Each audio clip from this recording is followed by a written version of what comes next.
Let's see some facts. US is the first country and oldest federation in the world. For the first time, US is adopting the federation, that is the federal form of government. And second one is the Canada. Canada is adopting 1867. US is adopting 1787, and following the American Revolution 1775 to 85. After American Revolution, it adopted the federal system. So this is Canada, this is US, and this is India. These three countries are following the federal form of government. India is following the federal form of government and some of the features from the unitary features. So both are India is following.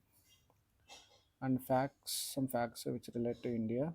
So India is following the federal system of government, and the Indian constitutional frameworks adopted the federal features because of the large size of the country and socio-cultural diversity.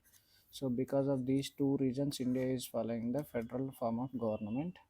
Large size of the country, very vast, and socio-cultural diversity. So different states are following different cultures and social economical practices. So that's why it's required to follow the federal features of federal form of government, and it will ensure the unity and release regional autonomy. So states have separate government. So states have independence, and central have full power over the states. So that's why it is important to follow the federal form of government. Term federation is not mentioned in the constitution. This is important for the exam. If you get any questions which related to the term federation is mentioned, is there in the Indian constitution or not, so you should remember that. So but indirectly it is mentioned that article 1 of the constitution describes about that union of states, which means India is contained with the not agreement with the states. India is a union of states. And schedule 1 also mention about that the contain the list of states and UTs and their extents and territorial jurisdiction of the country. Indian federation system based on the Canadian model, not from the American model. We are following the Canadian model, and a Canadian model has the strong center powers. So India is also required the strong powers at the centers, lies with the center. Federation resemble Canadian federation. It's in its formation by the way of disintegration. In its preference to the term union, the Canadian federation is also union, and it is the centralized tendency. The more powers are in the center. So these are all the federation reassembled from the Canadian federation to Indian constitution. Some fact, federation is not mentioned in the Indian constitution, as we know just now. Article 1 mention about that union of states, and according to Ambedkar, he praises that union of states has been referred to federation of states. He uses the union of states rather than the federation of the states just because of that Indian federation is not the result of the agreement among the states like America. American government states has the agreement between the union, so that's why they used to call as the federation of the states. But India is a union of states, which means there is no agreement between the states and union, and the states have no right to secede from the federation. Federation is the union because of the indestructible. India cannot be destructive because it is not agreement done by the states. Let's see the federal and unitary features of India. So federal features of India, because these features, federal features adopted by the Indian Constitution, and some of the non-federal features adopted by the Indian Constitution, that is called unitary features. So let's see one by one. Dual polity. Dual polity, which means that at the state and central level, there are two different political systems has to run. And written constitution, we have written constitution, rigid plus flexible constitution.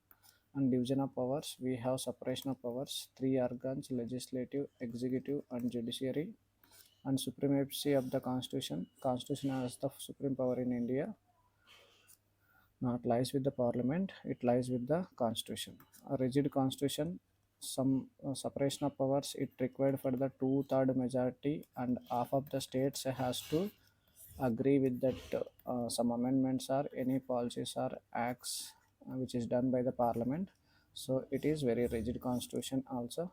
And the independent judiciary is independent because any services and salaries, allowances, retirement, and promotion, these are all independently decided by the judiciary itself. It is not depend on the parliament and its decisions. Bicameralism, we have two houses, one is the Lok Sabha, Rajya Sabha. So that's why this is we have adopted bicameralism. Lok Sabha is deal with the House of the People, lower house. Rajya Sabha deals with the Council of the States. So it is upper house. And let's see some of the unitary features which we adapted to Indian Constitution. Strong center, as we know that strong center is important. It is borrowed by the Canadian system of model. And states not destructive. Article 1 says that state cannot be seceded from the in the union. Single constitution, only one constitution for the entire nation. There is no separate constitution for any state or UTs. And flexibility of the constitution, flexibility, we can adapt, amend any provisions if it is required for that particular time under the article 368. And no equality for the state representation, there is no equality for the state representation for the Rajya Sabha. It is based on the population. So if any small state or large state has to follow the population based representations to the Rajya Sabha members. And emergency provisions, we know article 352, 356, 360, national emergency, state emergency, and financial emergency. So these three emergencies mentioned in there. This is unitary form. And single citizenship, entire country we have only one citizenship. There is no any dual citizenship. There is no citizenship for the states.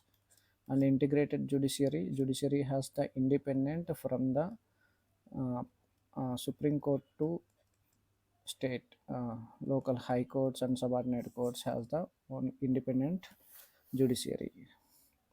All India services, IAS, IPS, IS, IFS, these are all the any army services, navy services, these are all India services.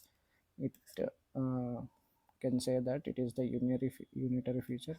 Integrated audit ministry, CAG is only the one audit missionary in India, both for the central and state. And parliamentary authority over the state list. Parliament has the some power on the state list to make any provisions or remove any provisions. That too, that should be limited. Appointed of the governor appointed by the president. So this is the unitary form. Integrated election machinery, election system for the both state and